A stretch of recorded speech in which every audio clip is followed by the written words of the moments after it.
नमस्कार साथियों, आज बात करते हैं ऐसे मुद्दे को लेकर जिसको लेकर आए दिन खबर आती रहती है और हम और आप कहीं ना कहीं नुकसान का भी सामना करते हैं। मैं बात कर रहा हूं ऐसे विषय पर जिसे हम एक शब्द से जानते हैं, लेकिन जिन लोगों पर बीती है वही जानते हैं कि आखिर उसमें कितना बड़ा नुकसान उन्हें हुआ है। जी बिल्कुल, जिला गौतम बुद्ध नगर में जितना भी डूब क्षेत्र है, वहां जिन लोगों ने भी निवेश किया है उन्हें कहीं ना कहीं ये खतरा बना रहता है कि आखिर हमारा ये प्लॉट या प्रॉपर्टी बचेगा या नहीं बचेगा। इस पर प्राधिकरण और प्रशासन दोनों ने ही सख्त रवैया अपना रखा है और आप देखते हैं कि आए दिन कहीं ना कहीं इसको लेकर टूट फूट और अवैध अतिक्रमण के रूप में हटाया भी जा रहा है। लेकिन आखिर नुकसान होता है और मरता है तो वो व्यक्ति जो वहां निवेश करता है।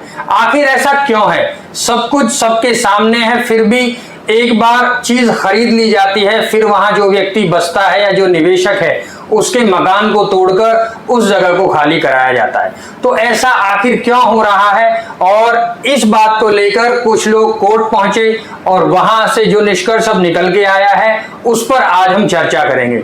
साथियों, जिला गौतम बुद्ध नगर में जैसे यमुना और हिंडन ये दो नदियां हैं जो बहती हैं और बहुत बड़ा क्षेत्रफल इनके दोनों ही तरफ डूब क्षेत्र घोषित किया गया है।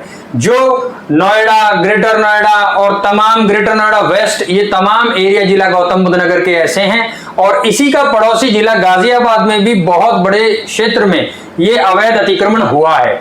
इसका क्या कारण रहा? साथियों, जब एक नदी बहती है तो उसके दोनों ही तरफ एक निर्धारित एरिया डूब क्षेत्र साबित कर दिया जाता है, जिसमें आप किसी भी तरह का अतिक्रमण नहीं कर सकते हैं, कोई कंस्ट्रक्शन अलाउ नहीं होता है। आप वो भूमि सिर्फ और सिर्फ कृषि के लिए इस्तेमाल करते हैं, क्योंकि जब भी कभी मौसम बरसात का मौसम आता है तो नदी कितना भी आकार ले, किसी भी तरफ अपना मोड़ ले, तो वो तमाम क्षेत्र उस चीज को याद रखते हुए और छोड़ा जाता है, जिसमें वहां के जो किसान हैं उनकी जमीन होती है। जब वो जमीन उनके पास होती है वो उसमें कृषि करते हैं, लेकिन जैसे ही नदी का रूप बदलता है वो जमीन कहीं ना कहीं नदी में ही विलय हो जाती है।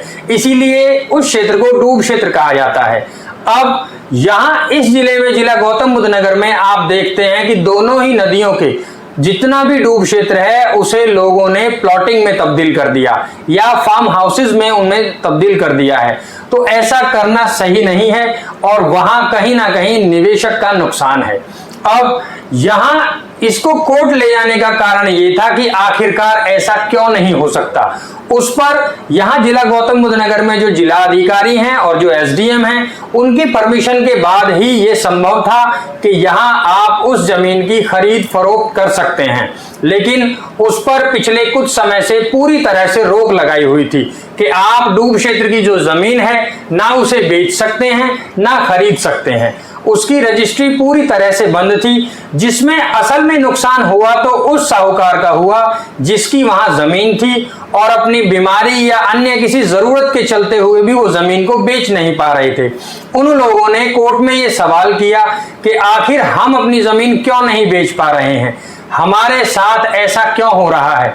उस पर ध्यान देते हुए कोर्ट ने ये मंजूरी दी है कि अब कृषि की जमीन को कृषि के रूप में यदि आप बेचना या खरीदना चाहते हैं तो उस पर किसी भी तरह की कोई रोक नहीं है। आप अपनी मर्जी अनुसार उसे बेच सकते हैं और खरीद सकते हैं, बशर्ते उसमें सिर्फ कृषि ही आपको करनी होगी और जो जमीन लेने वाले हैं वो भी उसे कृषि के रूप में ही इस्तेमाल करें। अब इस पर पूरी तरह से प्रशासन और प्राधिकरण को यह आदेश भी दिया है कि वहां हो रहे अवैध अतिक्रमण पर रोक लगाने का कार्य आपका है, ना कि आप किसान की जमीन के क्रय विक्रय होने से रोक सकते हैं।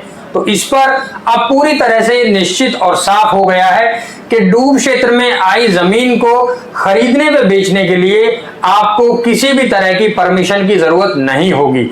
लेकिन ऐसा भी सुनिश्चित किया गया है कि आप या जमीन खरीदने वाले कोई व्यक्ति उस पर किसी भी तरह की प्लॉटिंग या कोई अवैध निर्माण ना करे। यदि ऐसा करते हैं तो उस पर प्राधिकरण कड़ा एक्शन लेगा। तो ऐसी चीजों को ध्यान में रखते हुए और यहाँ जो चीजें हैं उन पर रोक लगा दी जाती है। कहीं ना कहीं चीजें होती हैं सबकी नजरों के सामने, आप भी ये बात ध्यान रखें। बिल्कुल ये सुनिश्चित करें कि जहां आप निवेश कर रहे हैं क्या वो जमीन साफ है, उसकी जांच करें, पेपर्स की जांच करें और संबंधित विभाग में उसकी जांच भी कराएं। ऐसा करने के बाद ही आप वहां निवेश करें, क्योंकि निवेश छोटा हो या बड़ा हर व्यक्ति अपनी क्षमता के हिसाब से ही निवेश करता है। तो आप बिल्कुल सचेत रहें, निवेश करने से पहले एक बार संबंधित अधिकारी से जरूर जानकारी लें, फिर उसके बाद निवेश करें। साथियों, कहीं ना कहीं नुकसान हो जाने के बाद हम ये महसूस करते हैं कि मैंने यहाँ निवेश गलत किया, लेकिन अगर वही चीज हम निवेश करने से पहले महसूस कर लें तो हो सकता है हम बड़े नुकसान से बच जाएं। तो आप सभी के लिए मैं फिर कहना चाहूंगा, कहीं भी निवेश करें बहुत सचेत रहकर निवेश करें। और साथियों, जिला गौतम बुद्ध नगर में आबादी में निवेश करें, कृषि भूमि में निवेश करें, रेजिडेंशियल सेक्टर्स जो प्राधिकरण द्वारा काटे गए हैं उनमें निवेश करें, या अन्य किसी प्रकार का कोई भी निवेश, तो हमारे पास भी आपके लिए बहुत विकल्प मौजूद होते हैं। आप नीचे दिए गए नंबर पर भी संपर्क कर सकते हैं। हम कोशिश करेंगे कि खरा और अच्छा निवेश आपको करा सकें और अच्छा मुनाफा भी आपको मिले, ऐसी कोशिश करेंगे। तो हमसे जुड़े रहने के लिए धन्यवाद। जय हिंद।